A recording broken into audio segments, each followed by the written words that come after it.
Education is extremely significant in a child's life. Ensuring the quality of education is at a high standard and is available to all children is a key issue for all countries. Lack of education can have a drastic effect on the levels of achievement and overall life chances of children, and this is why it's such a significant focus. The fact that 131 million girls worldwide are out of school suggests a serious problem with girls' education. The 2030 Agenda for Sustainable Development dedicates two targets to ensuring inclusive and equitable quality education and promoting lifelong learning opportunities for all, as well as achieving gender equality and empowering all women and girls. In order to achieve these aims, multiple barriers to girls' education must be overcome, especially in developing countries where girls' education is weakest. One of the countries where girls' education is weakest is in Pakistan. Pakistan is a large country located in southern Asia. It was founded in 1947 and is largely traditional Orthodox Islam based. Historically, Pakistan has been plagued with conflict, with high levels of terrorism and hostility with its neighbours, as well as economic stagnation. Due to this, development in Pakistan has been hampered, and this has resulted in the country falling behind in many areas, including education. According to international rankings, Pakistan rates second from bottom in terms of the number of children out of school. This has led to a high focus on education from the government of Pakistan. The Prime Minister of Pakistan, Imran Khan, was elected due to his popular education policies. His ultimate aim is to create an Islamic welfare state in Pakistan. However, this high focus on education is not a recent aim. It wasn't until 1972 that equal opportunities were introduced in the education policy, suggesting that girls' education was beginning to be seen as an issue. The focus on girls' education carried on in the new National Education Policy in 1979, where separate education institutes for female students opened specially designed curricula, and was evident again in 1992, where the qualifications of the teachers were lowered to attract the female population to stay in school for longer in the hope that they would become teachers. However, lowering the qualifications to become a teacher has proved to have a negative effect on Pakistan's education system. The most recent education policy, developed in 2010, devolved responsibility for education delivery and spending to provincial governments and suggested that the poor quality of teachers is a huge challenge, particularly in a less developed province, Balochistan, along with a large number of children out of school, a high dropout rate and a wide gender disparity. An estimated 22 million children are currently out of school with a significant gender disparity between boys and girls. A difference of over 4 million boys studying in basic education compared to girls highlights a significant task faced by organisations trying to support the development of girls' education. However, the task changes between provinces, with wealthier areas such as Sindh facing a much less issue than poorer areas such as Balochistan. As a whole, Pakistan has a gender parity index of around 0.76 compared to the world average of 0.9. A perfect gender parity would be 1, meaning there will be as many girls in education as there are boys. The disparity in favour of boys is evident throughout Pakistani children's school life until they get to higher education, where the disparity of girls to boys in education is almost equal. Although this sounds positive, it proves that many boys discontinue their education after secondary school compared to girls, and suggests that the high-income class families are the ones who are able to get girls through the education system all the way to higher education. This means that the poorest children miss out, and is shown by the statistic of private spending by parents reportedly being significantly higher than the state's education budget. This links in with another significant barrier to girls' education. As previously mentioned, Pakistani society is majority Orthodox Islam. The Pakistani social structure, therefore, is based on cultural rigidity, cultural biasness, and conservatism. This has a negative influence on girls' education, as traditional beliefs suggest that girls should not attend school. Women have always faced discrimination in the pursuit of education in Pakistan due to these social and cultural factors.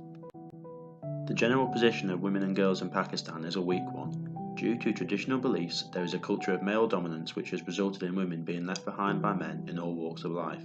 The family honour is considered extremely important in Pakistan, and traditionally, sending a daughter to school brings great shame on the family.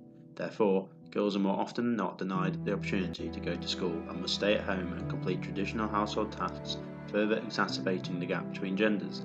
Additionally, co-education, the education of boys and girls together, is considered un-Islamic and is forbidden in social and religious terms. This further limits educational opportunities for all girls. Overall, Pakistani women and girls are socially isolated, culturally imprisoned, and politically disempowered. Efforts to address these traditional beliefs to encourage co-education and education for girls have been hampered by more recent Talibanization of Pakistani society. This presents new threats to girls' education. The Taliban, an Islamic militant group, became active in 1994. The extreme ideology that the Taliban has means women are not allowed out of the house without a veil, they are not allowed to work outside the home, and they must be accompanied by a male family member if they do leave the house. This is no different for young girls. The Taliban are completely against girls' education and have previously threatened schools by claiming that they will blow them up if they provide classes for girls. Perhaps one of the most publicised stories is that of Malala. In 2008, the Taliban had taken control of the Swat Valley region of Pakistan, where she grew up. Malala agreed to write a blog and soon gained a lot of recognition. Long after the Pakistani government had taken back control of the Swat region and when schools were open again, a horrific incident occurred. On October 9, 2012, Malala was shot in the head on the school bus on the way home from school. She survived despite having to have numerous surgeries and was attending school 6 months later. She became the youngest Nobel Prize winner after carrying on her work. Stories like these show the threat in which girls have faced in Pakistan, and although less common than before 2001, these incidents are still happening on quite a regular basis. One of the most recent, on the 3rd of August 2018, where 12 schools were burned down, at least half of these being all-girls schools.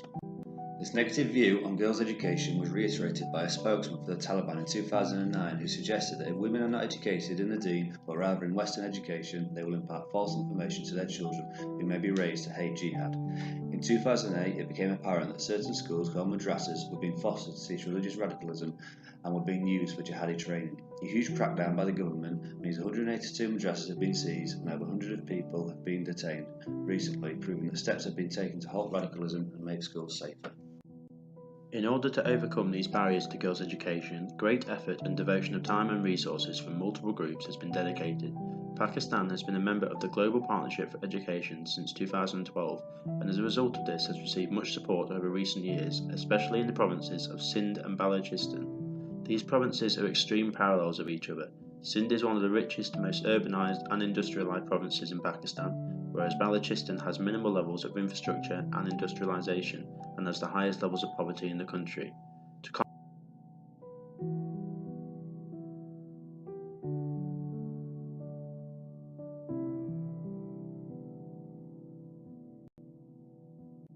Due to this support, both provinces introduced several measures to remove barriers to girls' education, including construction of primary and lower secondary schools, the upgrade of schools identified as non-functional, which allowed them to be reopened, introduction of boundary walls in multiple schools to increase security, additional classrooms and toilet facilities were built as well, and the abolition of gender segregation in schools of Balochistan was introduced, a significant step in changing attitudes towards co-education.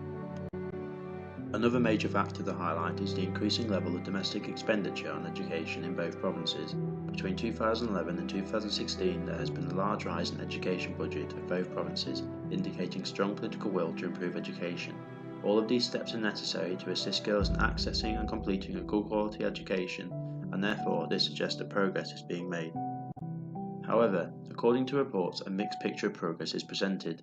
The number of enrolled students declined in both provinces, the proportion of out-of-school children stayed relatively the same, the gender parity levels were not met, survival rates of children reaching the 5th grade of education increased in Sindh but decreased in Balochistan, and finally, effective transition rates from primary to lower secondary increased in both provinces. Overall, the Global Partnership for Education concluded that both projects made satisfactory progress towards their aims but fell short of meeting them. They argued, however, that although the results of the report suggest that not a lot of progress is being made, there are several factors that must be considered to allow fair assessment. One of these is a lack of complete reliable data due to the weak monitoring prior to the project. This results in lack of effective comparison between data before the project commenced and after the project was concluded, which means any conclusions drawn from the data may not be entirely accurate. Additionally, it is argued that the system-level changes that were put in place and observed during this project have yet to be sufficiently implemented to foster changes. It has been suggested that it will likely take several years until these changes contribute to measurable effects.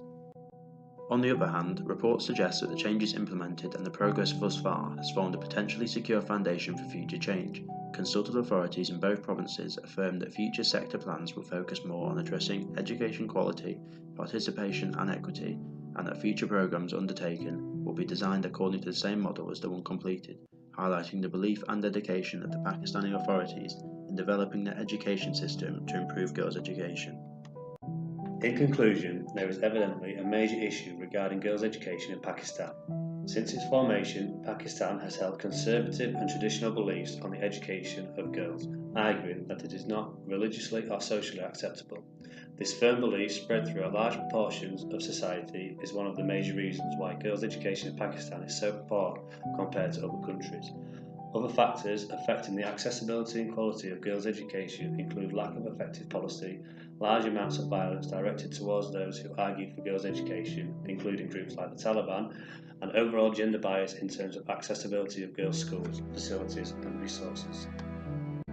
In recent years, efforts have been made by several groups to support the government of Pakistan in addressing this issue. Examination of the latest projects suggests that progress is being made at a slow pace. The foundation has been set through these latest projects, and with further effort, future projects will begin to make progress towards effective education provision for girls in Pakistan.